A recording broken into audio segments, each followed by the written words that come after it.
দেশের ভূমিহীন, প্রান্তিক ও ক্ষুদ্র চাষীদের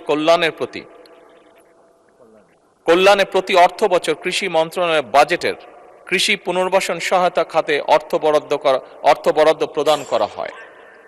চলতি 2025-2026 অর্থ বছরে কৃষি পুনর্বাসন সহায়তা খাতে 700 কোটি টাকা বরাদ্দ রয়েছে মাননীয় স্পিকার।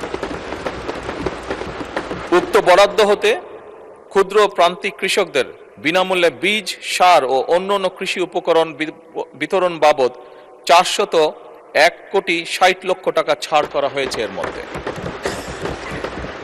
মাননীয় স্পিকার, এতে করে 25,22,000 ক্ষুদ্র প্রান্তিক কৃষক উপকৃত হয়েছে। মাননীয় স্পিকার, কৃষি পণ্য সংরক্ষণের লক্ষ্যে আধুনিক কোল্ড স্টোরেজ ও গুদাম নির্মাণ করা হচ্ছে।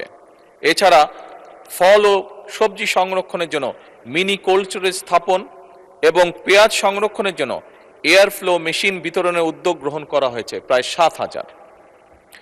কৃষি পণ্যের রফতানির লক্ষ্যে উত্তরাঞ্চলে কৃষি পণ্য রফতানি অঞ্চল প্রতিষ্ঠা এবং ক্রয় কেন্দ্র স্থাপনের পরিকল্পনা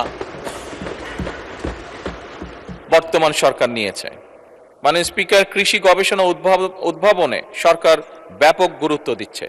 বিভিন্ন গবেষণা প্রতিষ্ঠান যেমন বাংলাদেশ কৃষি গবেষণা ইনস্টিটিউট বারি, বাংলাদেশ ধান গবেষণা ইনস্টিটিউট ব্রি, বাংলাদেশ পরমাণু কৃষি গবেষণা ইনস্টিটিউট বিনা, এই সকলের মাধ্যমে অধিক ফলনশীল, রোগ প্রতিরোধী এবং স্বল্পমেয়াদী নতুন জাতের ফসল উদ্ভাবনের উদ্যোগও সরকার গ্রহণ করছে।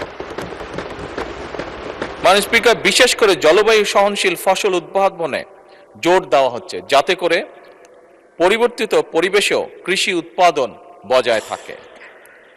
মাননীয় স্পিকার, জলবায়ু পরিবর্তনের প্রভাব মোকাবেলায় ক্লাইমেট স্মার্ট কৃষি বাস্তবায়ন করার পরিকল্পনা রয়েছে বর্তমান সরকারের। লবণাক্ততা, খরা ও বন্যা সহ সহনশীল ফসল চাষ, পানি ব্যবস্থার উন্নয়ন এবং টেকসই কৃষি প্রযুক্তি ব্যবহারের মাধ্যমে কৃষিকে পরিবেশ বান্ধব করা, কম সেচ, কম রাসায়নিক সার ও কম কীটনাশক প্রয়োগের মাধ্যমে ফসল উৎপাদন, প্রিপেইড মিটার স্থাপন এবং সেচের অল্টারনেট ওয়েটিং অ্যান্ড ড্রাইং পদ্ধতির মাধ্যমে খরাপ্রবণ অঞ্চলে ভূগর্ভস্থ পানির ব্যবহার কমিয়ে পরিবেশের ভারসাম্য রক্ষা, মোবাইল অ্যাপ যেমন খামারি অ্যাপস ব্যবহার করে স্থানভিত্তিক উপযুক্ত ফসল চাষ করে সেচ, সার সহ অন্যান্য